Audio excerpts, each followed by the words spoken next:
If you want this life to perform at its highest level, purification is needed. Twice a month doing this and doing the regular practices, whatever you're doing, will ensure body is clean. So if your chemistry is not clean, then initially it's a question of unhappiness, later on it's a question of ill health. The 5 aspects of inner engineering, this is a simple way of staying blissful.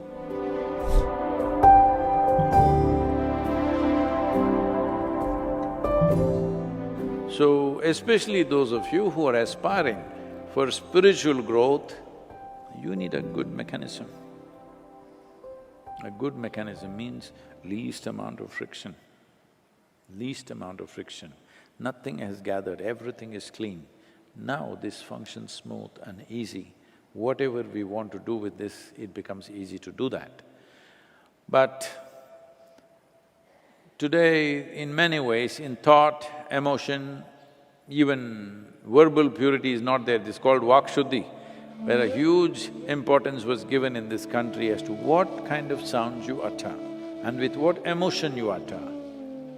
You can manifest things in your life, in the sense, if I say flower, the fragrance of flower becomes a living reality. Actually, it will happen. But those of you who are saying shit, shit,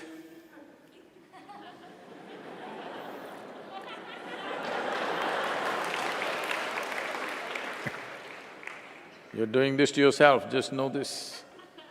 In your mind, in your words, the sounds that you utter and sounds that you hear, and what kind of atmospheres you create for yourself and everybody around you, all these things are important. Oh, what is all this? Nobody told me this. What words you utter, what words you hear, sounds, what type of sounds do you utter? It's very important. If you utter it rightly, like I said, if you say flower, fragrance should come. Because sound has that much power if you know how to use it. See, if you just want to go to work and come, work essentially means earn a living and come back, something. Then with some broken down thing, you can drive there and come back, or you can go on a bicycle and come back. Now suddenly you want to enter a racetrack. Now every micromillimeter of the machine is looked at again and again and again, purified and purified. That's how it is. If you want this life to perform at its highest level, then everything, just everything, how you sit, how you stand, how you breathe, how you step, purification is needed, otherwise it'll not function like that. When you're doing sadhana, it's important you eat something that doesn't stick into you, it must go. When it's done its job, not a speck of it should remain within you, it must be out. So how do you cleanse yourself? One simple thing is, at least twice a month, one day should go, 24-hour space must go without any ingestion of food, just water. This everybody here, our brahmacharis and many others here are doing this on every Ekadashi day. That is the best day also to do that. And 24 hours, that is today evening you eat and only next day evening you eat. You only drink water. If you're feeling very tired or whatever initially, after some time it'll be okay. If you're doing enough sadhana, it'll not be a problem. Otherwise, if you're feeling tired, a little bit of one lemon you can squeeze into it, maybe a spoon of honey you can put into it, it'll keep you going.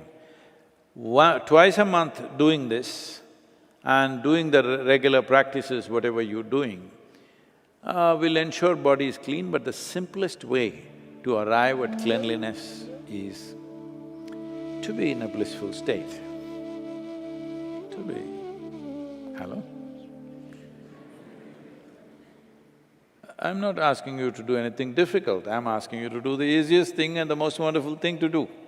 So, this is a simple way, because there is today, we don't need any scientific today's lab science evidence, but today there is also lab science evidence that when you're joyful, when you're pleasant in experience, how bodily functions happen in what way it functions, how chemically it becomes very clean.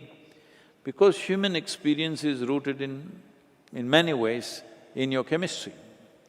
So if your chemistry is not clean, if it is getting contaminated by what you generate within you, then initially it's a question of unhappiness, later on it's a question of ill health, and all kinds of suffering is happening. If you take care of this, how do I take care of this, Sadhguru? Oh, in engineering, you know. You thought now, see, it is like this.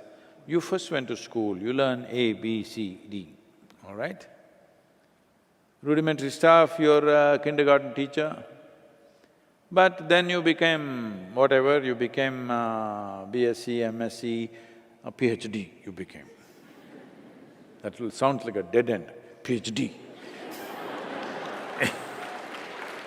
So you got there, and then you look at your kindergarten teacher, that woman looks like no good, she knows nothing, you know, ABC.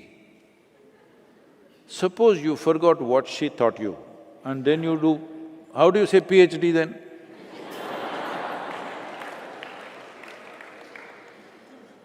So, at different stages of life, different things will come, but it's very, very important, fundamentals are not lost. Inner engineering, mother to the world, Hello? Forgot? No, Sadhguru, I am Samyama.